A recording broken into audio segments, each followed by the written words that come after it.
Assalamualaikum warahmatullahi wabarakatuh, Bu Selin. Oke, waalaikumsalam warahmatullahi wabarakatuh, Bu Eli. Bagaimana kabarnya hari ini? Alhamdulillah, kabar baik hari ini, Bu Eli. Bagaimana dengan Bu Eli hari ini? Alhamdulillah, baik juga. Tentunya kegiatan hari ini mengajar anak-anak. Oke. Kemarin itu sepertinya ada yang mau jenengan bicarakan dengan saya, tapi saya belum bisa karena saya masih ada kegiatan. Mungkin bisa dibicarakan sekarang? Oke, Bu Eli. Sebenarnya saya ingin curhat atau ingin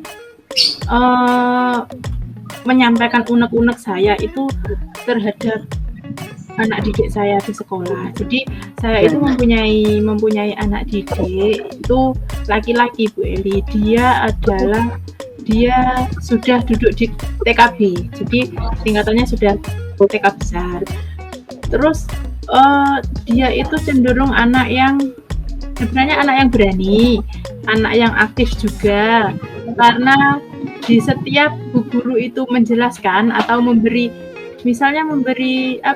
pertanyaan pematik untuk materi tersebut, itu dia langsung angkat tangan, langsung saya bisa Bu, langsung menjawab seperti itu. Entah itu jawabannya bisa dikatakan, entah itu jawabannya melenceng apa enggak, dia berani untuk mengeluarkan itu pendapatnya. Tapi di sisi lain anak itu sangat jahil sama temannya. Terus kalau misalnya temannya itu sedang mengerjakan tugas, apalagi sedang fokus mengerjakan tugas, itu selalu dipancing untuk diajak rame, ngoten lho. Jadi sebenarnya waktu mengerjakan tugasnya itu anak tersebut lebih dulu selesainya. Jadi selalu selesai duluan, ngoten. Tapi meskipun dikasih, biasanya kalau di lingkup TK itu kan ada kegiatan pengaman, ngoten niku nggih, Bu. Iya. Sebelum dia itu melangkah ke kegiatan pengaman itu mesti ngajakin temannya untuk rame, ngajakin temannya nanti hasilnya pada waktu jam pelajaran selesai temannya pekerjaannya belum selesai, ngoten. Jadi selalu mengganggu temannya. Nah, itu Bu yang jadi masalah untuk saya. Oh, seperti itu. Okay. Memang anak-anak itu dengan berbagai karakternya, Bu Selin, kalau di kelas itu apalagi anak TK, misalkan satu kelas ada 10 anak ya dengan 10 karakter. Okay. Jadi begini Bu Selin, kalau murid penjenengan yang seperti itu, menurut penjenengan apakah faktor yang mempengaruhi anak tersebut sehingga bisa berbuat seperti itu? Yeah. Kalau menurut saya itu faktornya itu kalau saya analisa lebih lanjut nggih, saya kira-kira ngeten faktornya itu bisa ke faktor lingkungan, Bu, faktor di rumah. Karena apa? Karena anak tersebut itu orang tuanya bekerja semuanya. Yang ayahnya itu pekerjaannya seperti kulit bangunan, ngoten niku, Bu. Jadi kan keluar rumah. Untuk ibunya itu sehari-harinya juga bekerja di rumah tangga. Ngomong ngoten niku lho, Bu. Ngoten niku. Jadi anak tersebut di rumah cuma sama kakaknya. Terus kakaknya sendiri laki-laki. Jadi kan biasanya kalau di rumah hanya sama kakaknya, apalagi laki-laki juga, biasanya wes ben sing penting bocah kuwi meneng, biasanya kan seperti itu. Jadi kurang juga diperhatikan, terus apa yang dia kerjakan juga kurang diperhatikan. Jadi sepertinya lingkungan di sekitar itu atau lingkungan di rumah itu menjadi faktor utama bagi anak tersebut, karena di sekolah sepertinya anak tersebut itu mencari perhatian terutama sama gurunya, karena kan kalau anak itu berulah otomatis gurunya selalu mengingatkan, ayo yang rapi duduknya nopo ngoten.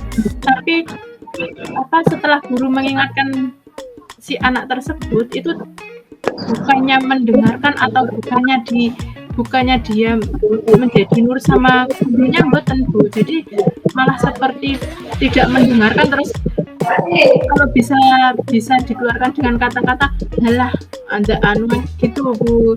Jadi kayak tidak menghiraukan sama sekali apa yang dibilang gurunya. Ngoten. Oke. Jadi kalau saya simpulkan dari keterangan panjenengan tadi, anak ini memang lebih ke kurang perhatian gitu dari lingkungan keluarganya. Jadi dia hanya sehari-hari diasuh atau diomong oleh kakaknya, sehingga nanti ketemu dengan orang tuanya itu ketika sudah sore atau malam bahkan. Nggih. Anak ini berusaha mencari perhatian dan mencari perhatian itu dari jika sekolah dengan berbuat seperti itu. Baik, kalau begitu menurut Bu Selin sendiri,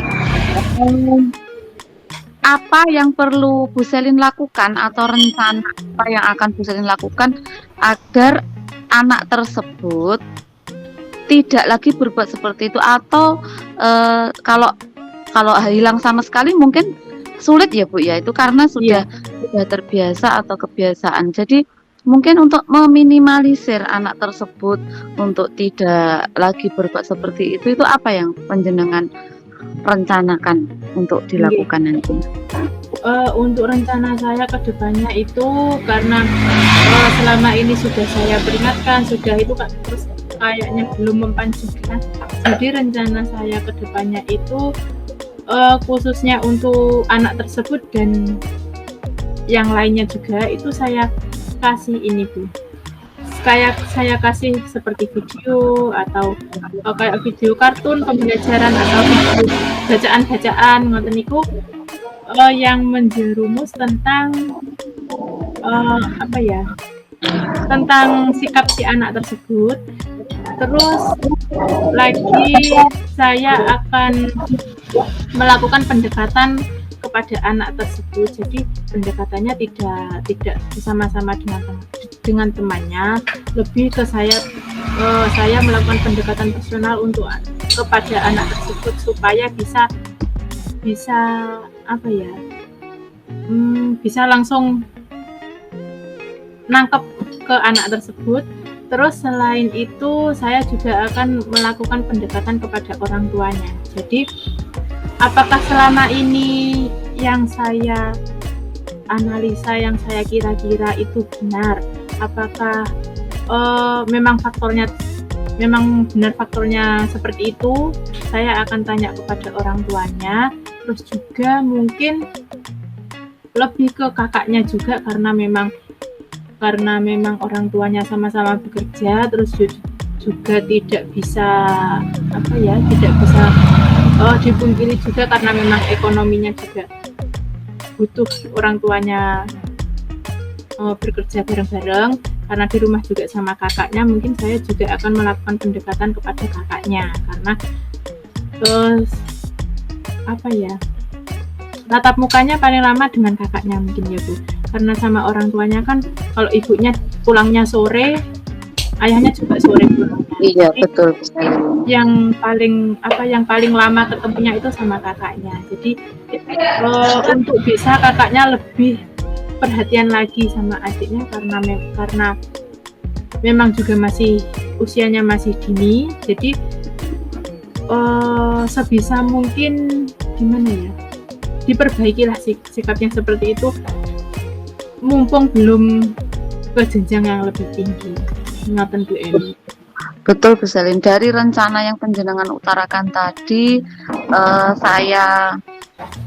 saya kira sudah sangat bagus untuk dilaksanakan nantinya, termasuk pendekatan dengan anak itu memang sangat penting bagi kita sebagai guru TK, gurunya anak-anak PAUD ini, sehingga nanti dekat bukan hanya secara hanya antara guru dengan murid, tetapi dekat lebih ke emosional kita sebagai anak dan orang tua, sehingga kalau memang di rumah itu mungkin kurang kasih sayang, itu bisa kita bisa kita gantikan sejenak itu di sekolah.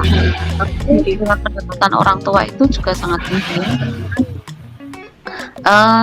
Orang tua merupakan pendidikan pertama anak. Jadi apa yang terbentuk dari anak itu adalah hasil didikan orang tua selama ini. Jadi memang pendekatan itu sangat penting.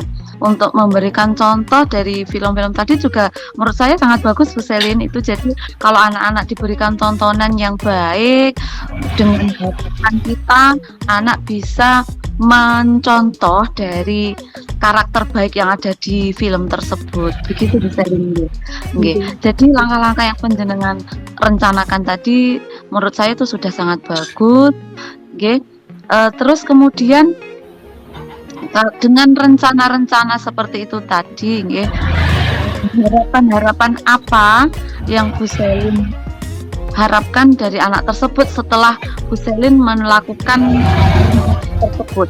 Jadi ketika tadi sudah punya rencana, tentunya Bu Selin juga punya harapan dengan melaksanakan rencana tersebut. Apa yang panjenengan ini harapkan? Jadi saya itu mengharapkan untuk anak didik saya, khususnya anak yang saya ceritakan ke Bu Eli tersebut dan umumnya untuk semua anak didik saya di sekolah, itu bisa menjadi anak didik yang memiliki karakter yang baik, memiliki sikap yang baik. Karena di zaman sekarang ini, di era zaman digital sekarang ini itu kan banyak anak-anak yang sudah pintar sekali main gadget. Jadi kalau mungkin anak yang anak yang dulu itu main gadgetnya itu cuma sekedar di game mawon, tapi kalau anak zaman sekarang itu kadang kalau gadgetnya tidak ada paket internetnya kan kadang juga juga marah-marah karena yang dilihat itu kan seperti TikTok, terus YouTube atau short YouTube, terus itu adalah faktor yang paling yang paling tajam untuk anak-anak. Jadi banyak sekali perkataan, banyak sekali tingkah laku yang dilihat di dalam HP tersebut itu yang sangat tidak mendidik untuk anak, apalagi untuk anak usia dini yang memang belum bisa memilih dan memilah antara itu yang salah atau itu yang mana yang salah dan mana yang benar. Jadi harapan saya itu tadi untuk memiliki supaya memiliki karakter yang baik, sikap yang baik, terus juga suka menolong sesama, mempunyai empati, mempunyai simpati kepada sesama. Mungkin itu Bu. Terus harapannya untuk saya sendiri itu mungkin karena memang saya itu berhidupnya dengan anak-anak usia dini di setiap harinya, emosi sering terpancing karena memang sifatnya anak berbeda-beda. Jadi untuk harapan saya sendiri, saya lebih bisa mengontrol emosi saya lebih bisa menjadi yang sabar karena memang anak tersebut kadang bertingkah laku seperti itu, dia hanya ingin meminta perhatian dari gurunya, kadang pengen gurunya, kadang pengen ngoten-ngoten niku. Jadi harus banyak belajar untuk saya. Ngoten. Iya betul bisa nggih. Jadi dari permasalahan panjenengan tadi dengan anak tersebut, panjenengan sudah punya gambaran rencana apa yang akan dilakukan untuk mengatasi masalah tersebut. Panjenengan juga sudah punya harapan-harapan ke depannya apa yang panjenengan harapkan dari anak tersebut dengan rencana-rencana kegiatan yang sudah panjenengan laksanakan tadi. Semoga apa yang panjenengan rencanakan tadi bisa terlaksana dengan baik dan juga bisa menghasilkan hasil yang terbaik untuk panjenengan dan juga untuk anak didik panjenengan. Demikian. Amin. Dan cukup lagi mungkin sudah alhamdulillah sudah lumayan bisa plong, sudah lumayan bisa curhat dengan Bu Eli dan lumayan dapat pencerahan. Kalau begitu kita untuk kedepannya mungkin bisa melaksanakan apa yang sudah direncanakan tadi. Saya juga belajar dari Bu Selin untuk melaksanakan hal tersebut. Demikian Ibu Selin. Terima kasih atas waktunya hari ini. Assalamualaikum warahmatullahi wabarakatuh. Waalaikumsalam warahmatullahi wabarakatuh. Terima kasih banyak Bu Eli.